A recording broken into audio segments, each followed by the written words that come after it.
Hey everybody, Lex DeVille here, back for another lesson.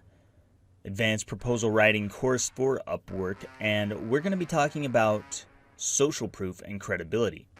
So these are just kind of some, add-ons, modifiers for your proposals that are going to strengthen them. It's going to make it stronger. It's going to make you look and feel more like an authority to the client. And what that translates to is you're showing them that you're the person that can get the job done. This is how you show them. It's not telling them you can do the job. It's not saying, I have a degree in creative writing, therefore I can write an amazing novel. That's telling them you can do it based on qualifications. That's not showing. To show would be to say, I've written 4 novels and they were all New York Times bestsellers. Now that would be a lot of credibility, right? And they were shared 10,000 times. That would be social proof. So which one of those would you pick if you were a client? Are you going to pick the person who says, I've got a degree in this and I've got a degree in creative writing so I can write novels, but they've never written a novel? That doesn't tell you they can do the job. It just tells you they want to do the job, which isn't what you want. You want somebody who can get the job done right, and you want somebody who can help you make money or help you accomplish whatever goal it is that you as a client are trying to accomplish. So whenever you hear someone say they've actually done that thing, or they have experience in that in some way, shape, or form, or they have some other credibility markers, that helps a lot. Or if they say they've written novels that got shared by a lot of people, that's social proof. And that just builds up your credibility, it builds up your authority status, and it builds up your legitimacy as a freelancer. So social proof, let's talk about the difference between social proof and credibility. So social proof is it would actually be considered a credibility marker. So credibility would be the high level thing, and then you would have social proof under credibility as a credibility marker. There's many credibility markers, and then there's many social proof markers. You could have social proof could be getting a whole bunch of shares. So if somebody shares your Facebook post or your YouTube video and it goes viral and you get 1 million shares, that's a lot of social proof. If you are a video editor and you got 1 million shares on a video, that's proof that you can get a video to go viral. So that's powerful stuff.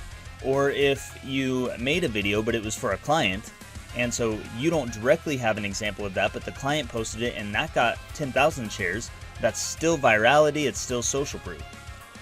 Social proof could be testimonials. It could be clients saying good things about you. It could be reviews on your portfolio, on your Upwork portfolio, that are 5-star reviews and they've left you some glowing text in there saying this guy is the greatest ever, he did really good for us.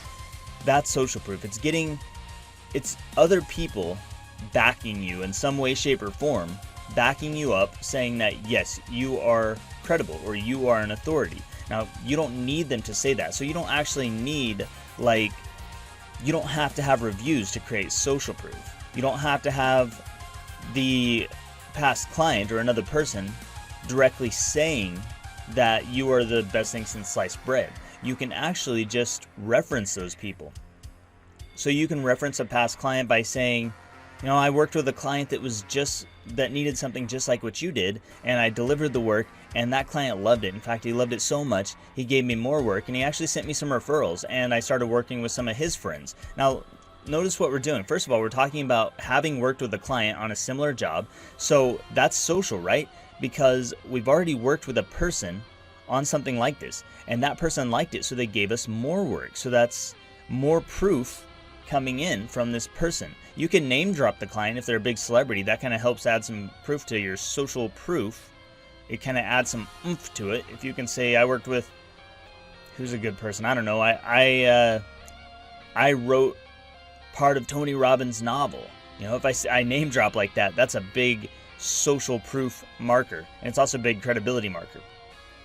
But if I say I worked with past clients on something similar, and then I say that client referred me to his friends, he's sharing me with his friends. We're getting more social proof. And I worked with those people and they gave me good reviews also. That shows the client that I've not only done some of the work, but the people liked it. And this doesn't even have to be paid gigs. It could be free work that you've done that other people liked. And you're not actually sending the client to them. You're not giving them references to go check out. You're just saying, yeah, I worked with this person and this was the result.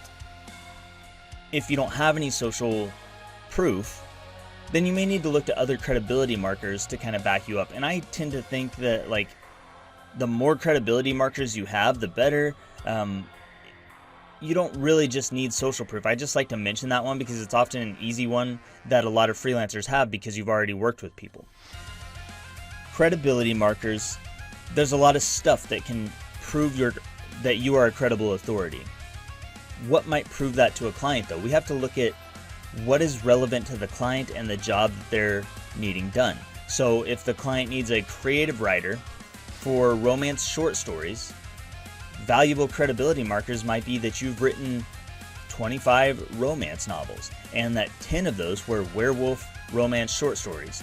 And so already you're building credibility. You're showing that you've already done these things. Then if you said they got shared 10,000 times, now you're adding another credibility marker. If you say you generated profit on that of $10,000 in a week, then now you've added a big number, a big profit number, a direct result. You're kind of showing conversions in a way. You're at least showing sales. You could show sales. You could say we made 10,000 sales in a 2-week period. That's credibility. These are little credibility markers. Other things that you can use, if you get media or publicity attention. So let's say you make a blog post about creative writing or short storytelling, and it gets featured on Forbes or Entrepreneur or Business Insider, then you would say that to them. You would say, hey, well, I also got featured on Business Insider for my post on romance short story writing or on novel writing or on whatever it is, whatever that's related. So you're looking for anything that builds up your authority. That's what credibility is, and you want to find ways to weave that into your proposal. You want to do this do it in a sensible way. Don't just slap every credibility marker you can think of in there just to have it.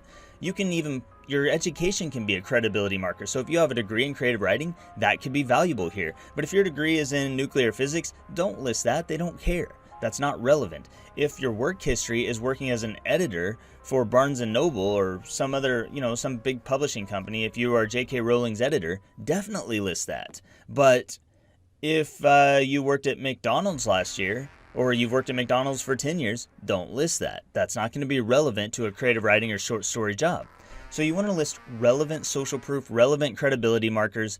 In the resources below, I've listed some additional credibility markers and social proof that you can add into your profile. Just be sensible about it. Don't straight list it out like a bullet point. You don't want to list it out like bullet points. You want to just write it into the paragraph like you're telling a friend. Like, hey man, I can help you out with that job, and here's why. Because I've already done that job for these people. There's the results we got. Direct results are always the best, by the way.